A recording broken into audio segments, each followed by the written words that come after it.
27장 1절부터 12절까지 합독하도록 하겠습니다. 다 찾으신 줄 알고 함께 읽겠습니다. 시작. 욥이 또 풍자하여 이르되 나의 정당함을 물리치신 하나님, 나의 영혼을 괴롭게 하신 전능자의 사심을 두고 맹세하노니 나의 호흡이 아직 내 속에 완전히 있고 하나님의 숨결이 아직도 내 코에 있느니라. 결코 내 입술이 불의를 말하지 아니하며 내 혀가 거짓을 말하지 아니하리라. 나는 결코 너희를 옳다 하지 아니하겠고 내가 죽기 전에는 나의 온전함을 버리지 아니할 것이라.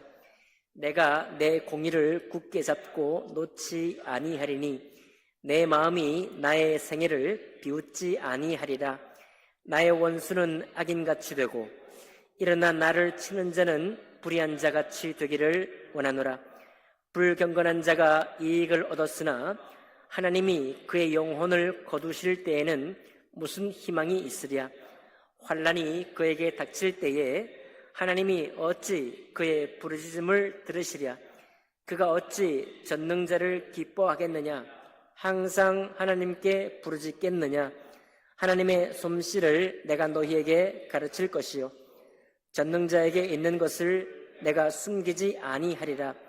너희가 다 이것을 보았거늘 어찌하여 그토록 무익한 사람이 되었는고. 아멘. 말씀과 예배를 기도하겠습니다. 살아계신 하나님 아버지, 참 저희들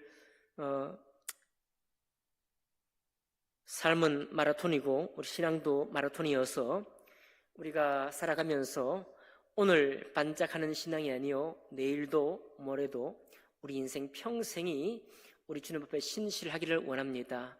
하나님, 그를 위해서 주님 우리를 붙들어 주시고 또 특별히 불쌍히 여겨 주셔서 우리가 때로 넘어질 만한 때에 우리를 참 말씀으로 붙들어 주시고 믿음의 동역자로 우리를 권면하고 격려해 주시면서 함께 이 길을 걸어갈 수 있도록 축복해 주시기를 원합니다.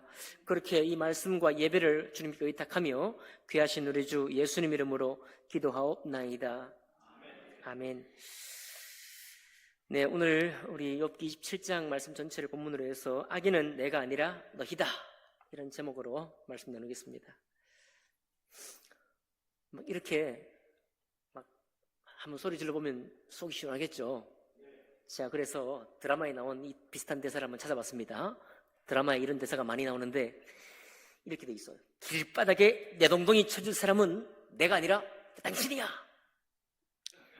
쓰레기는 내가 아니라 당신이야.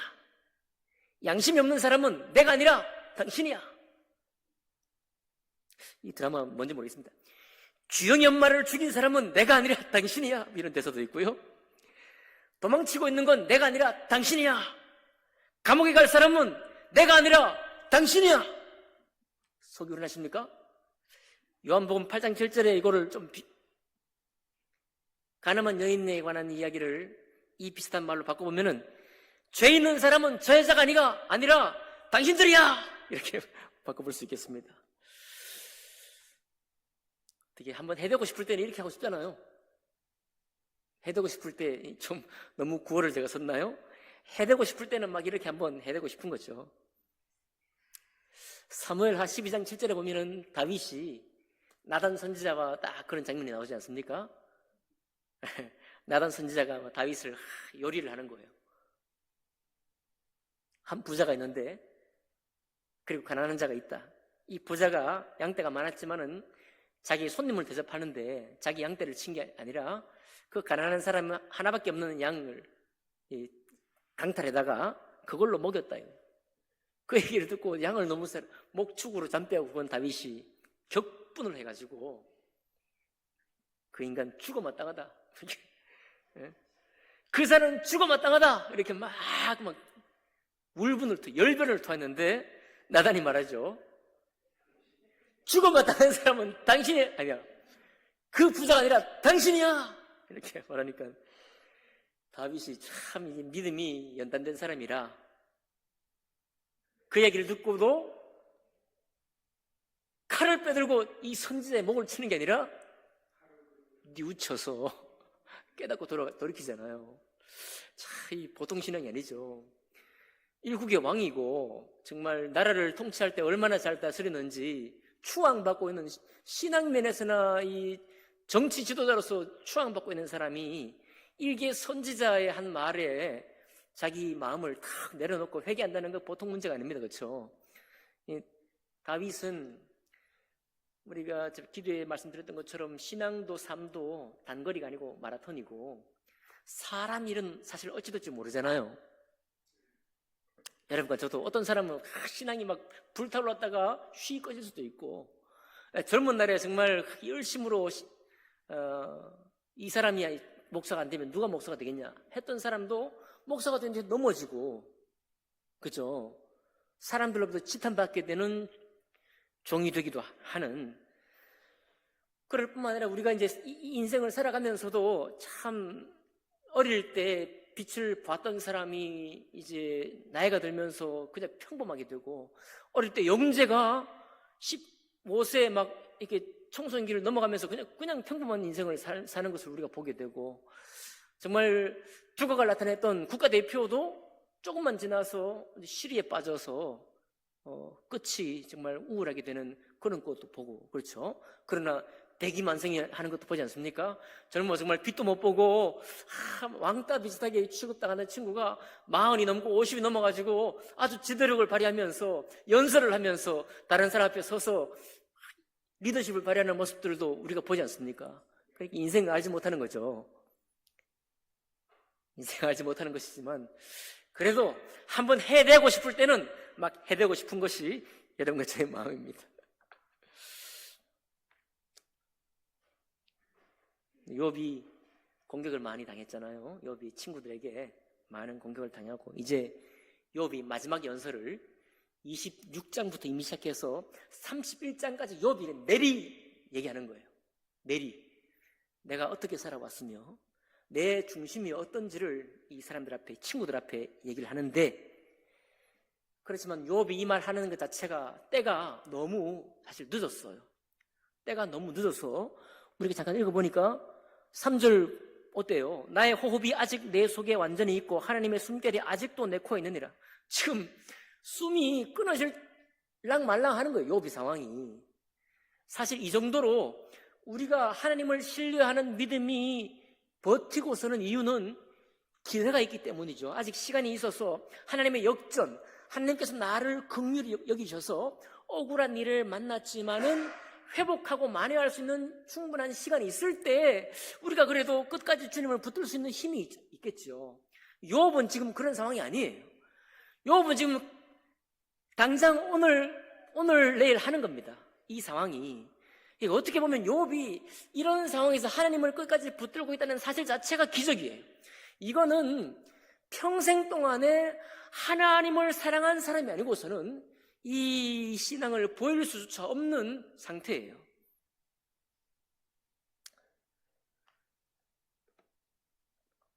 그럼에도 불구하고 또 2절 보니까 지난주에 제가 잘못 읽었죠. 나의 정당함을 물리치셨다. 하나님이 나의 정당함을 잠깐은 고생시킬 수 있어도 이제는 풀어줄만 할 때인데도 안 풀어주시고 정당함조차도 물리쳐버려요. 물리치시고 나의 영혼을 괴롭게, 내 영혼이 주님을 사모하고 사랑하는 거 주님이 알고 계실 텐데도 불구하고 나를 괴롭게 하는 사람, 전능자가 괴롭게 하니까 얼마나 강력해요. 빈틈없이 괴롭히는 거죠. 내가 주님 앞에 호소하고 변론할 수 있는 틈이 나에게는 있다고 생각하지만은 하나님이 그 길을 다 막아버리는데 전능하신 거죠. 여러분, 우리가 전능하신 하나님을 고백할 때는 우리의 사람이 생각할 때 길이 다 막혀도 하나님은 전능하셔서 우리에게 줄 은혜가 여전히 있고 그 은혜로 역사하시기에 전능하신 분이 하나님이시잖아요. 홍해바다 앞에 가로막혀서도 완전히 불가능한 상황에 직면해서도 하나님이 그 길을 여실 분, 그 여시는데 전능하시는 분이 하나님이시죠. 근데 욥이 만난 전능하신 하나님은 그런 전능하심이 아니라 욥을 완전히 사방으로 우겨 싸는데 전능하신 하나님이에요. 누가 이거를 해결할 수 있습니까? 누가 이 틈을, 살만한 기회, 살 틈을 발견할 수 있겠어요? 그럴 수가 없는 겁니다. 하나님이 꼭꼭 문을 닫아 걸어 잠그고 있기 때문에 여망이 없는 거예요. 이쯤 되면 우리가 하나님을 포기해도 누가 뭐라 할 사람이 없을 그런 단계입니다. 내가 하나님을 욥의 아내처럼 하나님을 욕하고 죽으라 라는 말을 실천하고 욥이 인생을 끝낸다 하더라도 누가 욥을 가리켜서 욥이 심했다, 하나님 앞에 못할 말을 했다라고 말할 수 있겠느냐 이 말입니다. 그럴 수 없는 형편에 몰린 욥이에요. 그러니까 욥의 이 신앙은 보통 사람의 신앙을 초월합니다. 욥게 그려내고 있는 이 욥은 우리가 예측하고 예상할 수 있는 수준을 넘어가는 거예요. 완전히 넘어선 사람의 고백인데, 그런데도 여전히 욥이 자기 신앙의 이 결단이 살아있어요.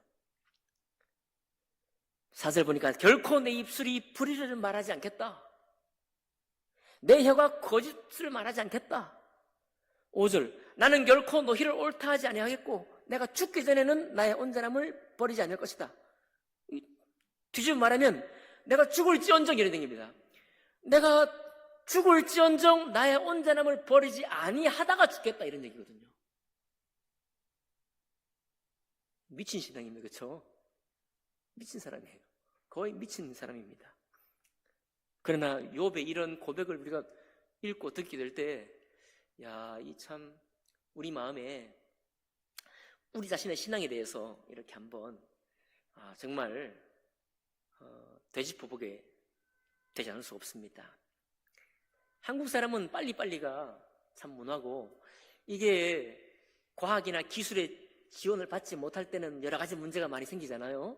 뭐 아스팔트 여름에 홍수 나면 금방 또 매운 때우고 하는데 또 내년에 보면 또 파여 있고 이런 게 있지만은, 터키에 지난번에 갔다 왔잖아요. 튀르키예와 그리스를 건너가는 다리를 한국 건설사가 건설하고, 대부분 뭐 중동에 지금도 건설하는데 항상 다른 나라의 견적보다는 낮으면서 공사 기간은 단축시켜서 이 어마어마한 일을 이뤘다. 유튜브에 보면 항상 그런 얘기만 나와요. 그러니까 과학과 기술이 보충되니까 그래도 빨리빨리가 이게 경쟁력을 가지는 거죠. 그런데 빨리빨리가 안 되는 게 있어요. 아무리 발달해도. 그게 뭐냐면, 스페인에 이번에 종전됐잖아요. 스페인에 사그라다 파밀리아라고 하는 성당이 있잖아요. 그거 지금 한 120년 짓고 있는 거거든요. 우리나라가 상상이 안 되죠. 120년 동안 짓고 있을 건축을 왜 지어요? 그런데 남대문이 불탔을 때, 숭례문이 불탔을 때 2008년도 불탔는데 이제 다 복원을 했어요. 복구를 했는데 2006년 후인 2014년에 복원한 것이 문제가 생겼습니다. 나무가 뒤틀리고, 단청, 옛날 전통 안료인 단청을 만드는 기술을 잃어버렸어요. 그거 전통 기법으로 제조를 못해요. 못하니까 어떡합니까? 그냥 서양 물감 도료를 가져 쓸 수밖에 없는데 이게 버텨내질 못하는 거예요. 단청이 벗겨지고 6년도 안 됐는데, 몇 년 안 됐는데 단청이 벗겨지고 나무는 뒤틀리고 난리가 났습니다. 이런 것들은 특히 목조건축 아니겠어요? 이런 것들은 장인이 한 땀 한 땀, 목재 선택부터 목재 건조부터, 그리고 이제 아직도 회복하지 못한 안료, 단청의 색을 구현하는 그 안료는 어떻게 하든지 연구하고 복원시켜 내야만 오래가는 단청 색을 만들어낼 수도 있고 복원 과정도 온전할 수 있겠죠. 이런 것들은 빨리빨리가 안 되는 거예요. 도자기 굽는 거 이거 빨리빨리 뭐 한다고 빨리 공장식으로 만들 수는 있지만은 장인이 만든 도자기의 맛이 나지 않겠죠. 이런 건 나지 않는 것입니다.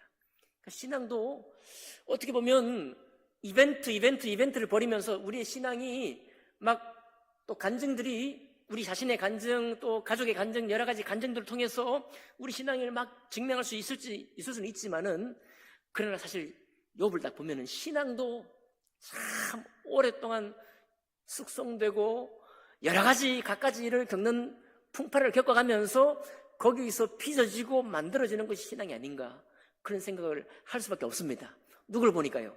욥을 보니까 그런 거죠. 욥을 보니까 자, 온전함을 버리지 않겠다. 6절 보니까 내가 내 공의를 굳게 잡고 놓지 아니하리니 내 마음이 나의 생애를 비웃지 아니하리라. 내가 죽음에 내려가도 이 공의, 잡은 내 공의를, 하나님이 나를 보호해 주시고 나를 축복해 주실 때도 잡은 이 공의를, 그러나 내가 재앙을 만나서 뼈 아플 때도 여전히 붙잡고 있던 공의를, 내가 죽음 직전에조차도 이 공의를 계속해서 붙들겠다. Keep going. 계속해서 내가 붙들고 하나님 앞에서 의로운 사람으로 살아내겠다라고 고백을 하고 있는 것입니다. 그러면서 참 어마어마한 고백을 하죠. 내 마음이 나의 생애, 나의 삶을 비웃는 삶을 살지 않겠다. 야, 이거 다른 사람이 나를 평가하는 거 이거 차치하고, 여러분 우리 주일에도 말씀드렸지만은 내가 하는 일을 가장 잘하는 분은 하나님이시고 또 누굽니까? 내 영혼이 나를 잘 알아요. 그 내 영혼이 나를 비웃는 삶을 살지 않겠다고 말하니까 이게 얼마나 참 강단에 있는 고백입니까? 내 영혼이, 다른 사람은 다 잘 산다고 말하는데 내 영혼이 나에게 대해서 정직하지 못하는 걸 내가 알고 있을 때 내가 나를 비웃잖아요. 내가 나를 비웃게 되어 있습니다. 근데 내가 나를 비웃는 생애를 살지 않겠다라고 고백을 하면서 11절 내려가면 이렇게 말합니다. 친구들아, 친구들. 7절에 나의 원수는 악인같이 되고 일어나 나를 치는 자는 불의한 자같이 되기를 원하노라. 이 고백이 바로 오늘 말씀의 제목이에요. 악인은 내가 아니라 너희다. 니네가 바로 나의 악인이다 하면서 욥이 그것을 증명하는 말씀이 11절부터 쭉 나옵니다. 이제 11절 보니까 하나님의 솜씨를 내가 너희에게 가르칠 것이요 전능자에게 있는 것을 내가 숨기지 아니하리라. 자, 하나님이 어떻게 세상을 운영하는지, 의인과 악인을 어떻게 통치하는지 너희가 나를 향해서 많이 말을 하고, 또 너희 말에 따르면 내가 악인일 수밖에 없는데 내가 한번 말해볼 거야. 내가 하나님이 의인인지 의인과 악인을 어떻게 대우하고 다루시는지를 내가 한번 말할 테니 들어봐 라고 말하는데, 여기가 이제 굉장히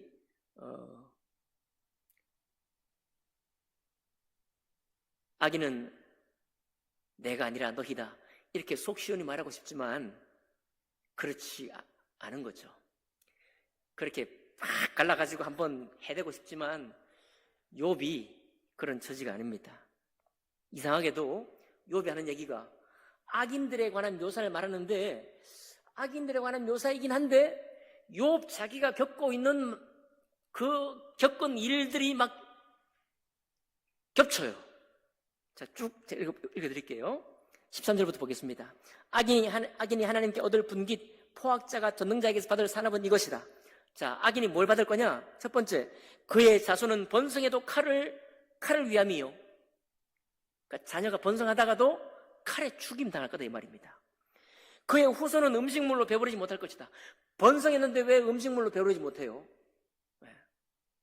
멸절되는 것입니다. 그 남은 자들은 그렇게 몇 사람이 죽게 되어도 살아남은 사람이 있겠죠. 그 살아남은 자들은 죽음의 병이 돌 때, 연병이 돌 때 땅에 제대로 묻히지도 못하게 묻힐 것이고, 그렇게 해서 그 자녀의 아내가 과부가 됐을 때 그 과부들은 곡할 경황도 없게 될 것이다. 이 거의 저주에 가깝죠. 근데 이렇게 막 가보니까 사실 누가 떠올라요? 욥의 새 친구들은 가정생활이 어떤지는 여기 안 나와 있으니까 우리가 알고 있는 것은 욥이 당한 일이잖아요. 욥이 당한 일이 뭡니까? 이방의 왕들이 칼을 가지고 와가지고 소떼와 양떼들을 다 죽이고, 그쵸?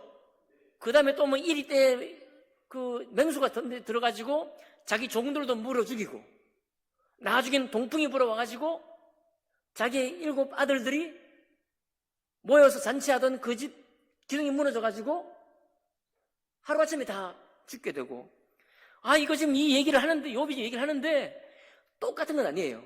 자, 칼에 죽임을 당한 것은 그 양떼, 소떼들이지 아들은 아니거든요. 아들은 동풍에 기둥이 건물이 무너져 이제 죽은 거죠.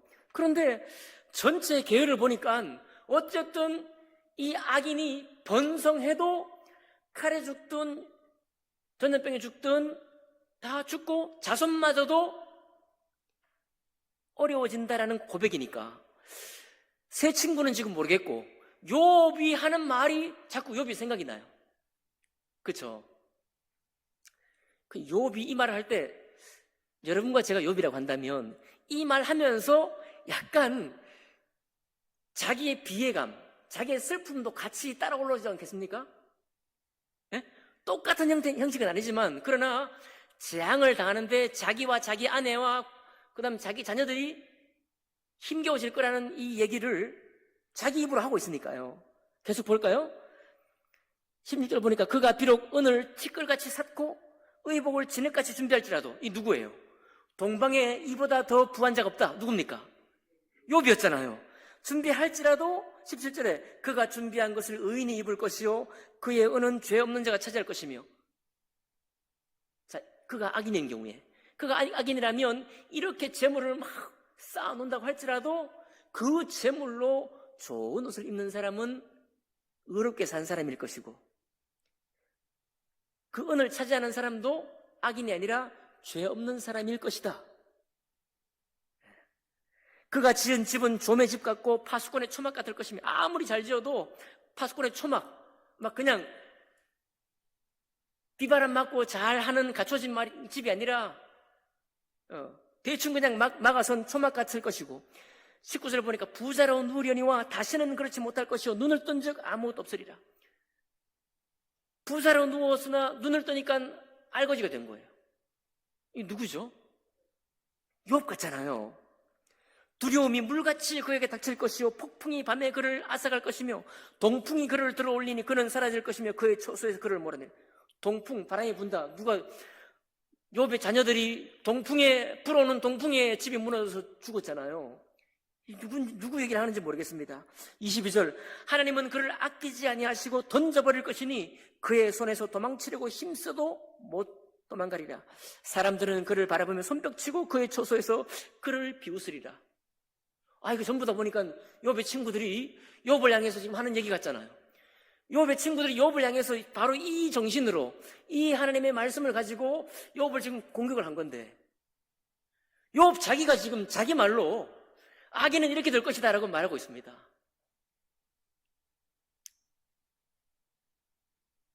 그냥 제3자의 입장에 딱 떨어져서 보면 이거 참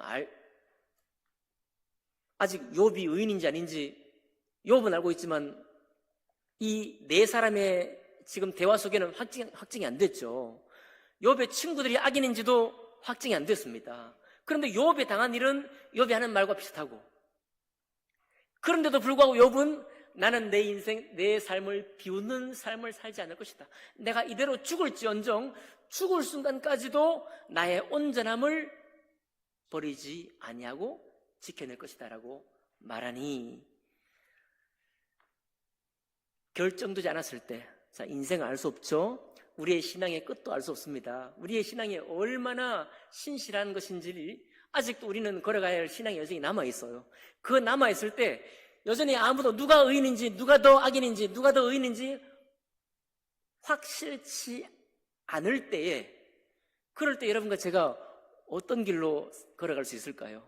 이 여정길을 제가 처음에도 말씀드렸지만 이순신처럼 모함을 당한다든지 말이죠.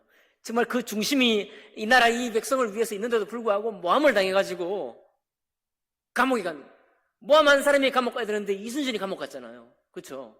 그런 일들이 우리 속에도 있다고 할 때 우리는 어떻게 살 것이냐 이 말이에요.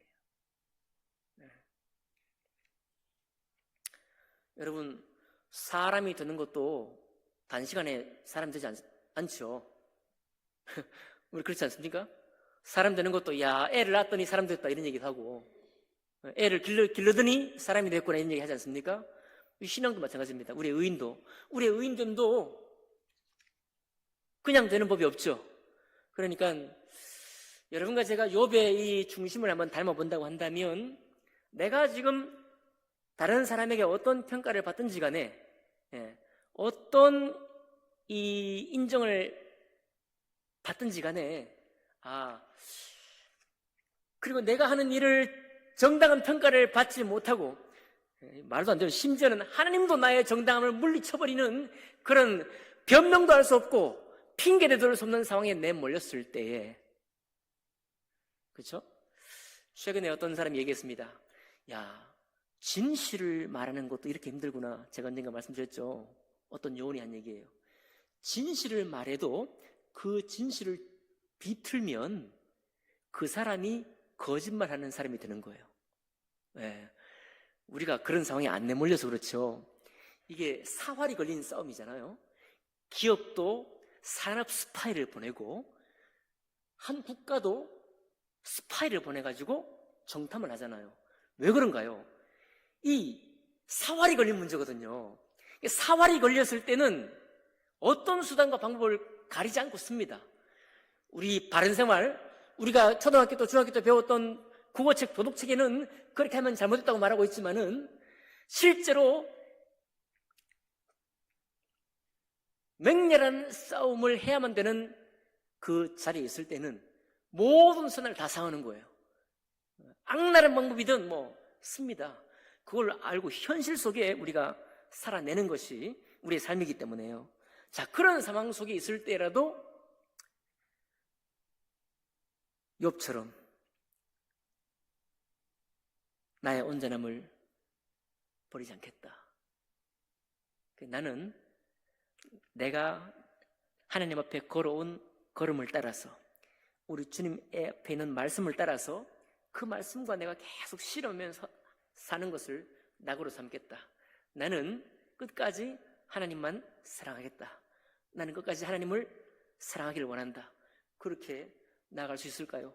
이렇게 욥처럼 울면서, 거의 울면서 비애감을 느끼고 단장에 애가 끊어질 것 같은 그런 괴로움, 자기가 변호받지도 못한 채로 자기 입으로 자기가 당한 환난을, 그 비슷한 얘기를 하면서도 자기의 온전함을 놓치지 않고 있다고 하는 이 고백은 너무 처절하다 못해 너무 비장하고 너무 장엄한 것 같아요.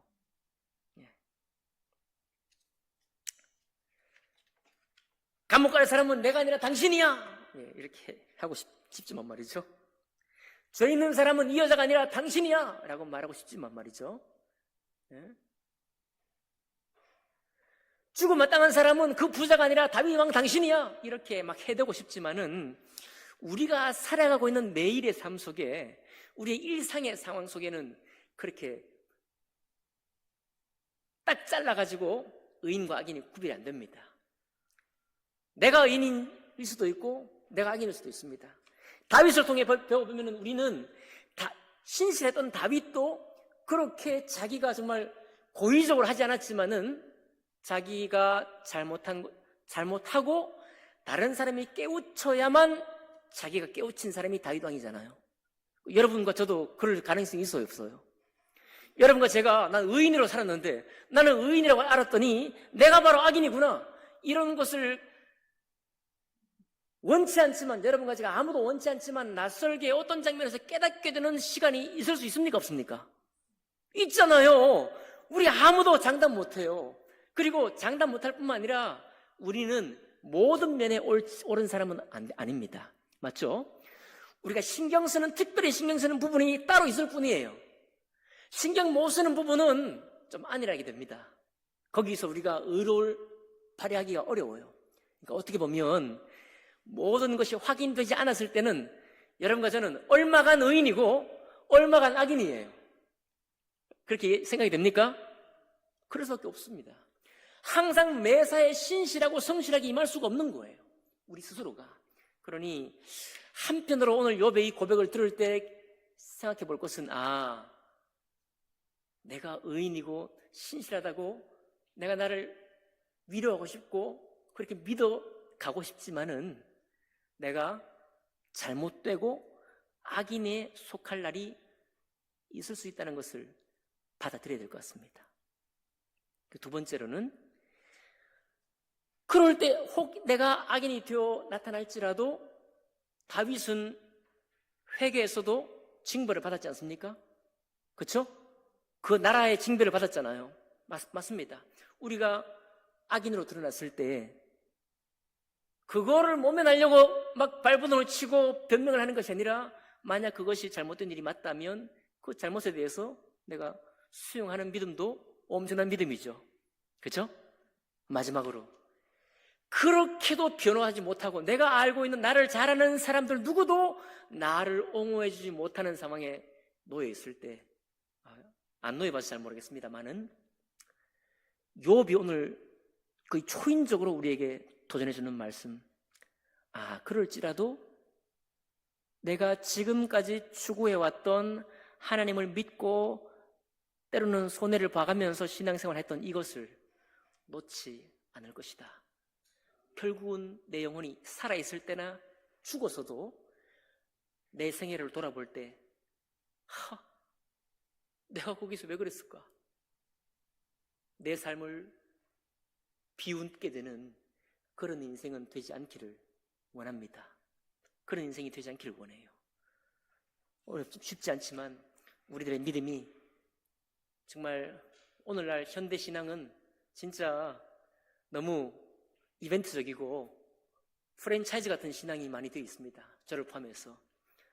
하지만 아까 단청 색깔 만드는 법을 잃어버린 것처럼 이런 신앙에 이르기까지 걸어가는 여정도 아마 어딘가는 지워져 있을 거예요.